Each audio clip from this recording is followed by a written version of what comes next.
Hi, I'm Kimmy Brunner, Ask the Expert columnist for Machine Quilting Unlimited magazine. I'd like to talk to you today about marking options because people tend to get kind of freaked out about how do I mark my quilt, how do I get the marks on, how do I get the marks off. Marking is really important because when we carefully mark a quilt, we can more easily stitch that quilt out and achieve greater perfection in our stitch designs.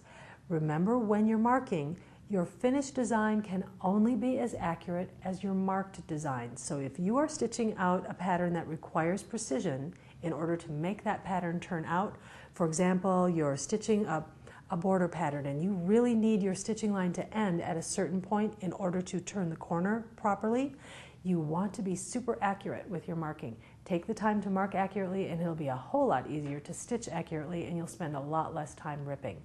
Let's talk about some marking options. Starting at this end, these are the kind of tools that you would want to use to create starting and stopping points.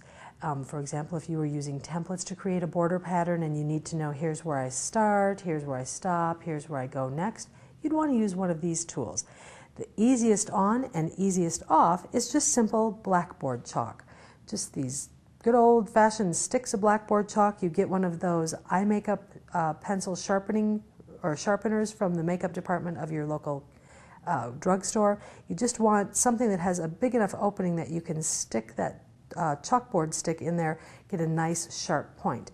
The sharper the point, the smaller the mark, the more accurate the mark. When you require something that's going to be very, very accurate, that leaves no guessing room for here's where I start, here's where I stop, I suggest that you try one of these mechanical chalk pencils. They're just like a mechanical pencil. Instead of lead, they have compressed chalk. And they give you a beautiful, very fine line that leaves no doubt where your starting and stopping point is. If you look at these two, you can see the duller the tip of my chalk stick gets, the wider my line is going to get. The wider my line is, the more question I have about where exactly should I start and stop in this line. Should I start over here? Should I start over there? Do I start in the middle? When I'm doing something that requires precision, I don't want to have to guess where I'm starting and stopping. I want to know where I'm starting and stopping. So I would use this sort of a marking tool to mark maybe a spine line if I was doing a nice leafy spine in a border. But if I was going to use template work, I would definitely go with using this mark instead. If I'm marking a really light fabric that this white chalk will not show on, I'm going to go with a beautiful light silvery gray chalk pencil. My favorites are by Brunzeel, B-R-U-Y-N-Z-E-E-L, or General. Both of them have a nice light silvery gray chalk pencil color that will show up really well on white and light pastel fabrics. Just keep in mind, when you go with the higher quality marking tools, that chalk has a little bit of clay filler in it, and that's what holds the lead together so that your lead doesn't fracture and fall apart inside the pencil. If you mark really heavily, if you make really strong, tough marks, that clay filler is going to make it a little bit harder to get that mark out of your fabric. So when you're using these tools, you want a nice light hand when you're doing your marking. Remember, you don't need to see that mark from the neighbor's house. You just have to see that mark while you're quilting it. So use a light hand and it will come off a whole lot more easily.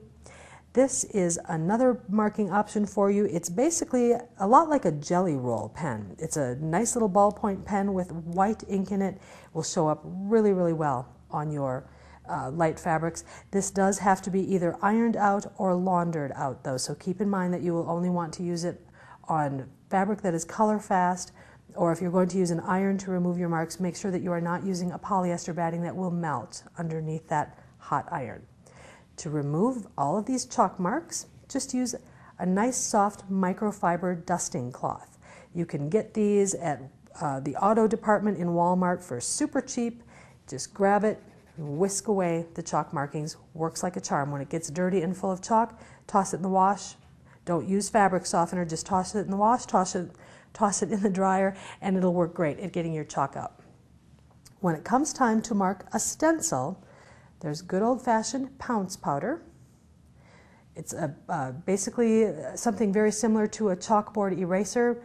You fill the little well with pounce powder, which you buy loose in what looks like soda pop bottles.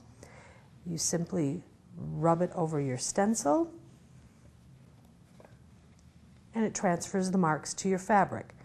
The drawback with using a pounce pad is you get an awful lot of chalk on your fabric, and that chalk will tend to bounce while you're quilting, and it bounces and it shifts and your marks become less and less distinct, which means it's harder for you to figure out exactly where you're supposed to go.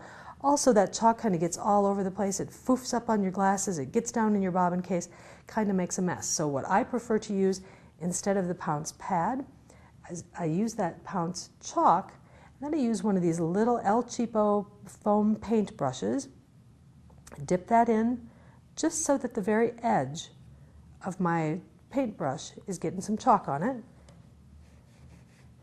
Then I just rub that over my stencil. It makes nice contact between my chalk and my stencil and my fabric. So I'm applying less chalk and more accurate lines. I will have less bounce, which is really, really nice. If you find that you're still having problems with bounce, get a bottle of water, a nice misty spray bottle. You don't want one that spits out water droplets. You want a mist. And let's say that you are marking stencils in a border. You want the marks that are here to last just as long as the marks that are there. So you plop all your chalk or all your stencils down, do all your chalking, and then just lightly mist. That light mist of water from the spritz bottle will just be enough to hold that chalk in place and allow you to stitch your entire border out without bounce.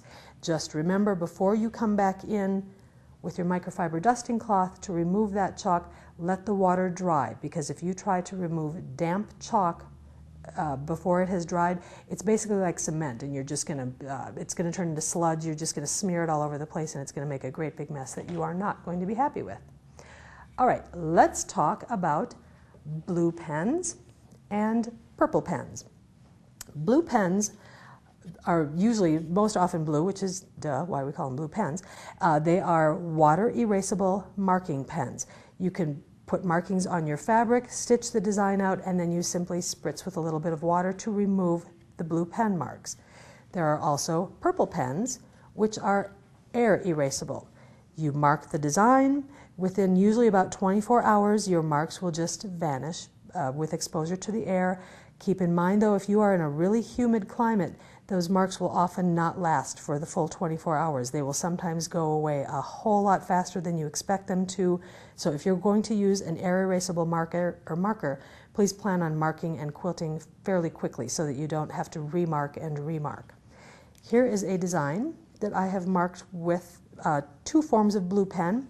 One was a thicker line to give me a bolder line. One was a really thin, fine line, the fine line blue marker, to give me really small, precise lines. These will allow me to easily mark out a design on very light fabric. I can see exactly where I'm going to stitch. There's no guesswork involved. I know exactly what I'm going to stitch. I know exactly what the finished design is going to look like. When I'm ready to remove my marks, remember that any heat at all will set these marks and make them permanent. So if you put an iron on top of blue pen marked fabric, those marks are never going to come off. If you put them in the trunk of your car on a hot day, those marks are never going to come out. Even something like sunshine coming in through a window can be hot enough to set those marks and make them permanent. So what I will do is I'll mark all of the blocks in the quilting pass that I'm working on right now. I'll stitch them all out. And then I will take a squirt bottle filled with 12 ounces of really cold water. Remember, you want cold, not heat, because heat sets. You want cold water and 1 teaspoon of baking soda. The chemical makeup of the baking soda and water solution will neutralize the acidity of the blue pen markings, and it will temporarily erase those marks. But remember, if you really soak the water on, the marks are just going to soak down into your batting, and they may eventually reappear. So if you have heavily marked your quilt, you want to immerse your quilt before it's finished. You want to immerse the whole thing in a bath of nice cold water. Those marks are going to be gone. They're never going to come back, and you will have a beautiful completed quilt. I hope you found these helpful. Go forth and mark your quilt.